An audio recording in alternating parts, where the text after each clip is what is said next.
In this video, I'm going to talk to you briefly about how to go about answering the question, why medicine? Unlike the previous MMI kind of stations that I did, this one I'm not going to answer the question because, as you can imagine, the answer to that question is your own reasons why you want to study medicine, and there's no really right answer.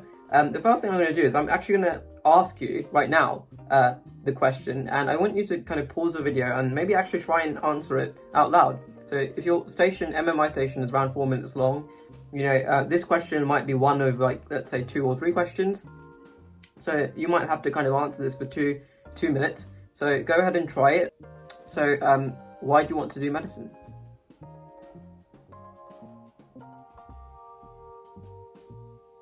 Okay, so I hope you've had a chance to pause the video and think. If you haven't, pause it now. But now I'm going to kind of go on and give you some tips. So some things to think about if you go blank. So the first thing is lifelong learning. So medicine is a career where you learn. It's practically you'll be learning your whole life. So it's not just 6 years of medical school. It's after that you're doing 2 years of foundation training. After that, on the route to becoming a consultant in any field, there's usually 6 to 7 years of further study. I think. Don't quote me. It might be a bit shorter. If you enjoy learning, that's something to think about. That might be one reason that you might suit a career in medicine. So improving patient outcomes. So this one's a bit tricky. Saying I like to save lives or I care about patients is very broad, right? And it's like, if you can care about saving lives, but you don't necessarily have to be a doctor. Then you can be a fireman, fireman, or is it firewoman? I'm not sure. Or you can be a police officer, right? And if you say, like, yeah, I really care about patients and patient health, then you could also be a nurse, right? Which is also a really good and interesting career, or other kind of healthcare related careers. So talking about, I think particularly about patient outcomes, any treatment that you're giving to a patient generally has a lot of research done behind it, right? And it's been vetted and it's evidence-based. And improving patient outcomes is about moving towards treatments that improve statistically and factually improve the patient's kind of response to a given treatment. So there are different drug combinations that you can give for chemotherapy. So if you want to improve patient outcome, you might kind of go along the line of a certain combination or a new combination, which you find statistically means that patients that take that particular combination of drugs for their chemotherapy have a better sort of 5-year life expectancy. So that's an improvement in patient outcome.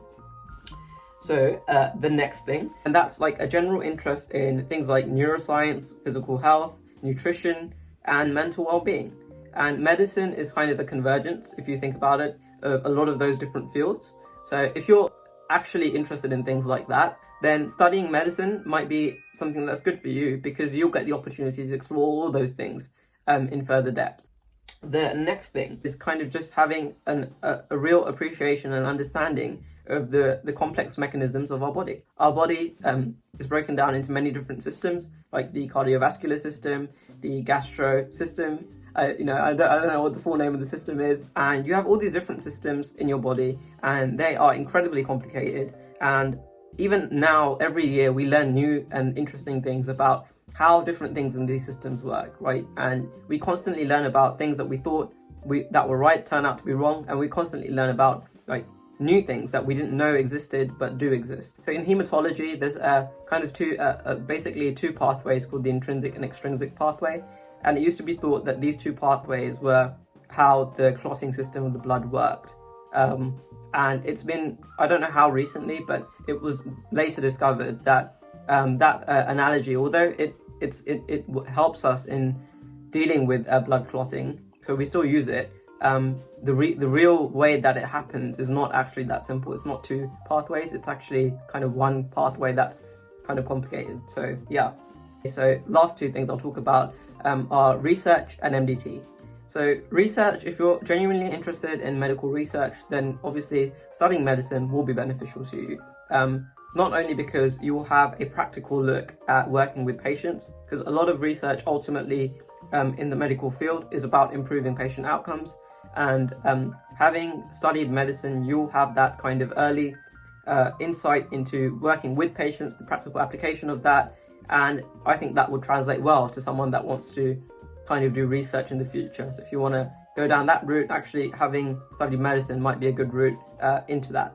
And MDTs is just, it's like a bit of a buzzword. MDT stands for multidisciplinary team, and it's essentially how doctors often treat patients in hospitals.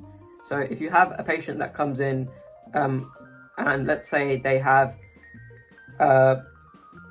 I don't know, some problem in their stomach or something, and later on you do some scans and we find out that there's a cancer, some sort of stomach cancer or something going on, then basically you have a team of doctors. So you have a radiologist that would be doing the scans, you'll have an oncologist that will work out the plan to tackle the cancer. You'll probably have like an occupational therapist, so if the cancer is affecting the way that the patient is able to maybe physically move and things, then an occupational therapist will go to their home and help them to make changes in their home to help them better cope and live with their disease. Specialist nurses, so cancer nurses, if they're receiving chemotherapy, those nurses are trained in that.